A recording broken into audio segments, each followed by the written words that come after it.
পারবেন রেড রোডে ঈদের মঞ্চে গিয়ে রেড রোডে ওই মৌলবীদের সামনে দাঁড়িয়ে শাঁখ বাজাতে? এই শাস্ত্র বিরুদ্ধ কাজের জন্যই তো আমরা দেখতে পেলাম প্রকৃতির রোশানল কিভাবে কলকাতা শহরকে তছনছ করে দিল।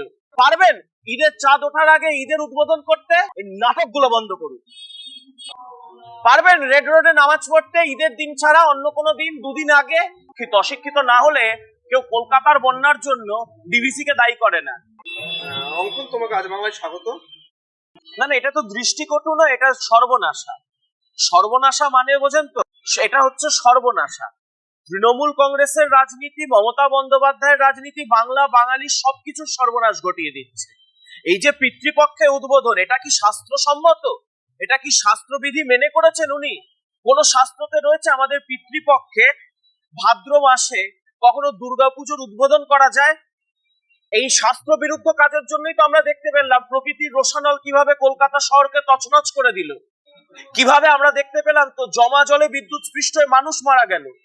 যখন সিএসসি কে কান ধরে টেনে উঠবস করানোর কথা ছিল, যখন সঞ্জীব গোয়েঙ্কার বিরুদ্ধে এফআইআর করার কথা ছিল, তখন মমতা বন্দ্যোপাধ্যায় কি করছেন? ডান্ডিয়া খেলছেন, হিজাব পরে কি করছেন?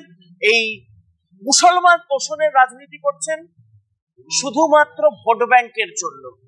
করুন, আপনি আপনার ভোট ব্যাংক আপনি তোষণ করুন, কিন্তু ভোট ব্যাংক তোষণ করার জন্য আপনি আজকে আমাদের ধর্মটাকে কলঙ্কিত করছেন, আমাদের ধর্মটাকে নিয়ে নোংরামি করছেন, আমাদের ধর্মীয় ভাবাবেগকে ভেঙে চুরে চুরমার করে দিচ্ছেন, আমাদের ধর্মের উৎসবকে আপনি ব্যবহার করছেন, ওই মঞ্চ ব্যবহার করে আপনি করতে পারছেন তোষণ। পারবেন আপনি? মমতা ব্যানার্জিকে চ্যালেঞ্জ দিয়ে বলছি, দুর্গাপুজোর উদ্বোধনে হিজাব করলেন তো? পারবেন রেড রোডে ঈদের মঞ্চে গিয়ে রেড রোডে ওই মৌলবীদের সামনে দাঁড়িয়ে শাঁখ বাজাতে? দেখবো তখন সাম্প্রদায়িক সম্প্রীতি থাকবে? থাকবে না। পারবেন না। আপনার দলের আমডাঙ্গার বিধায়ক ফতোয়া জারি করে দিচ্ছে যে দুর্গাপুজোয় নাকি মাইক বন্ধ করতে হবে, লাইট বন্ধ করতে হবে।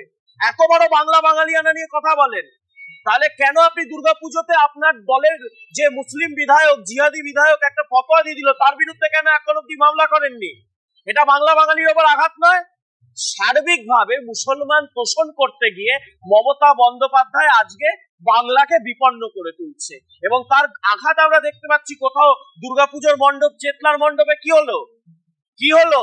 পিতৃপক্ষে উদ্বোধন করব, হিজাব করে উদ্বোধন করব, দাওয়াতে ইসলামের ফিরাদ হাকিমের পুজো, কেন একটা অপ্রীতিকর ঘটনা ঘটলো? সব মহাকালের রোশানল, সব মহামায়ার রোশানল। এই রোশানলে ছারখার হচ্ছে বাঙালি। বাঙালির সর্বনাশের মূলে রয়েছে মমতা ব্যানার্জি। মমতা ব্যানার্জির সবকিছুই তো রাজনীতি, সবকিছুই তো রাজনীতি। মমতা ব্যানার্জির রাজনীতি না হলে, মমতা ব্যানার্জি দুর্গাপুজোর উদ্বোধন মহালয়ার আগে করছেন, পিতৃপক্ষে করছেন। পারবেন ঈদের চাঁদ ওঠার আগে ঈদের উদ্বোধন করতে?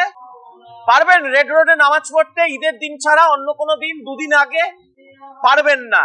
ছিনিমিনি খেলা, আমাদের ধর্মকে গন্দা ধর্ম বলা, আমাদের ধর্মকে নিয়ে যাবতীয় যাচ্ছে তাই করা, সবটাই হিন্দু ধর্মকে নিয়ে। রাজনীতি তো মমতা ব্যানার্জি করছেন, মমতা ব্যানার্জিকে মমতা ব্যানার্জির ভাষায় জবাব দিচ্ছে বিজেপি।